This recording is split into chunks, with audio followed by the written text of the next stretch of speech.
जय हिंद दोस्तों, मेरा नाम सौरभ कुमार गुप्ता है। आज मैं बताने वाला हूँ बीपीएससी ट्रायल 3.0 री एग्जाम के पेपर के बारे में। और मैं बात कर रहा था टीजीटी और स्टेट यानी नौवीं और 10वीं यानी 9वीं और 10वीं हिंदी के बारे में। जो टॉपिक है मेरा आज 23 यानी 22 टॉपिक इससे पहले मैं पढ़ा चुका हूँ।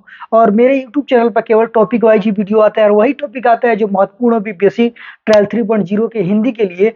वही प्रश्न ज़्यादा टॉपिक में मेरी वीडियो आता है। और आज उसमें मैं बात करने वाला काव्य शास्त्र। काव्य शास्त्र का मतलब ही होता है काव्य के बारे में। और इसके बारे में जैसे काव्य शास्त्र बोलते हैं वैसे ही भरत मुनि का नाम याद आ जाता है, क्योंकि बिना भरत मुनि का काव्य शास्त्र है ही नहीं। इनका समय है द्वितीय शती, यानी द्वितीय शती इनका समय माना जाता है, जो जो आज के प्रश्न पूछता भी है। और मैं इनसे बात करूंगा इनमें। भरत मुनि को संस्कृत यानी संस्कृत से का काव्य शास्त्र का प्रथम आचार्य यानी प्रथम आचार्य का मतलब प्रथम गुरु माना जाता है। किसको माना जाता है? भरत मुनि को प्रथम आचार्य माना जाता है। यह प्रश्न पूछ भी चुका है नीट जीआरएफ वगैरह में। बात करते हैं भरत मुनि के प्रसिद्ध रत्न, यानी भरत मुनि के जो प्रसिद्ध रत्न है उसका नाम क्या है? तो भरत मुनि के प्रसिद्ध रत्न का नाम नाट्य शास्त्र है, जो जिसमें 10 गुण 10 दोष 4 अलंकार। ये भी पूछ सकता है इसमें गुण कितने हैं, दोष कितने हैं, अलंकार कितने हैं। तो कितने है? 10 गुण 10 दोष, यानी 10 के नाम से दोष गुण याद कर लेंगे, नेगेटिव पॉजिटिव। और फिर उसके बाद 4 अलंकार इसमें पाए जाते हैं।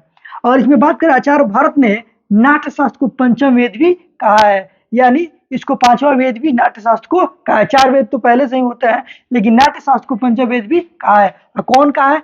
भरत मुनि ने कहा है। नाट्य शास्त्र में 36 अध्याय है। कितने अध्याय है? नाट्य शास्त्र में 36 अध्याय है और 5000 श्लोक है, यानी 5000 श्लोक है। तो यह प्रश्न पूछ भी सकता है इसमें कितने श्लोक है और कितने अध्याय है। तो अध्याय है इसमें 36 और इसमें श्लोक है 5000। ये प्रश्न याद हो सकता है और इसको याद कर लेंगे तभी आपको ऐसे सही रहेगा। हम बात करते हैं भरत मुनि ने रसों की संख्या कितनी मानी है? 8। भरत मुनि ने रसों की संख्या कितनी मानी है? 8। लेकिन होते कितने हैं? 10। यानी भरत मुनि ने रसों की संख्या को 8 ही माना है।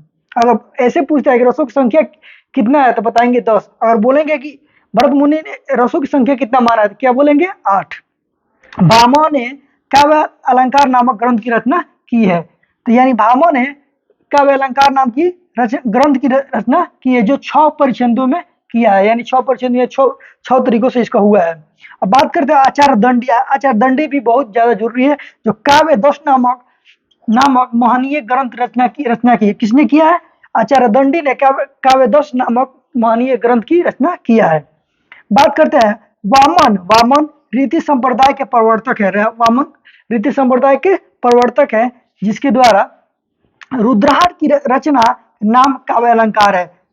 रुद्रहाट की रचना का नाम है काव्य अलंकार। और भरत मुनि क्या कहेंगे? नाट्य शास्त्र। अब यहाँ आते हैं, यहाँ दिखा है काव्य अलंकार का सूत्र नामक ग्रंथ, जो सूत्रों की संख्या कितनी है? 319 सूत्रों की संख्या अगर कहेगा तो 319 बताएंगे। और यहाँ मरमट की काव्य प्रकाश नामक ग्रंथ जो है वो काफी फेमस है, परीक्षा में हमेशा आ सकता है। सबसे जो नीचे है उसको नोट बनाकर लिख सकते हैं।